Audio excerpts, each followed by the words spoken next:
తప్పులను ఎత్తి చూపడంలో కమ్యూనిస్టులను మించిన వాళ్ళు లేరని, అదేవిధంగా అధికారంలో ఉన్న వారిని గద్దె దింపడంలోనూ వాళ్లే ఉపయోగపడతారని సీఎం రేవంత్ రెడ్డి అన్నారు. ఇవాళ నవ తెలంగాణ 10వ వార్షికోత్సవానికి హాజరైన ఆయన మాట్లాడుతూ ప్రస్తుతం జర్నలిజం విలువలు పూర్తిగా దెబ్బతిన్నాయని కామెంట్ చేశారు. ఓనామాలు కూడా రాని వాళ్ళు సోషల్ మీడియా ముసుగుతో జర్నలిస్టుగా చలామణి అవుతున్నారని ఫైర్ అయ్యారు.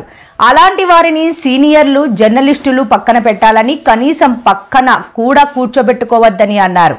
ఆవారాగా రోడ్ల మీద తిరుగుతూ అసభ్యకరంగా మాట్లాడేవాడు జర్నలిస్టు అని చెప్పుకోవడం శోచనీయమని పేర్కొన్నారు.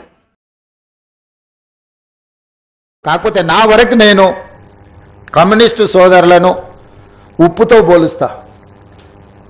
ఏ వంట ఏ మసాలాలు ఎన్ని పెట్టి వండినా ఉప్పు వేయకపోతే దానికి రుచి ఉండదు. మసాలాలు ఎంత గొప్పగానే కలపొచ్చు. నలభీమ పాకం వండే గొప్ప వంటగాడు ఉండొచ్చు, కానీ ఆ వంటలో ఉప్పు లేకపోతే దానికి రుచి అనేది రాదు.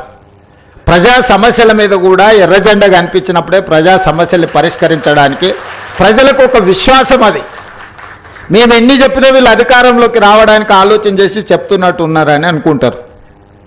కానీ కమ్యూనిస్టులు చెప్తే ప్రజలకు ఒక నమ్మకం, వీళ్ళు చెప్తున్నారంటే ఏదో కొంచెం విషయం ఉన్నట్టే ఉంది అని. కమ్యూనిస్టులు అధికారంలోకి తేవడానికి పనికొస్తారో పనికిరారో నేను విశ్లేషించలేను, కానీ ఉన్నోన్ని దించడానికి మాత్రం 100% పనికొస్తారు.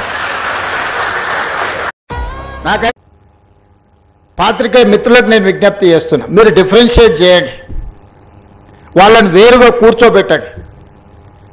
వాళ్ళు మేము ఒక్కటి కాదని ఒక భావాన్ని ప్రజలకు కల్పించాల్సిన అవసరం ఉంది. ఈరోజు media, social media, digital media, ఎవడు పడితే వాడికి మొత్తం పెన్ను పేపర్ ఇస్తా వాళ్ళు మొత్తం రాయలేడు, ఏబిసిడి మొత్తం రాయలేడు, వాడు కూడా నేను జర్నలిస్ట్ అంటాడు. ఏపీలో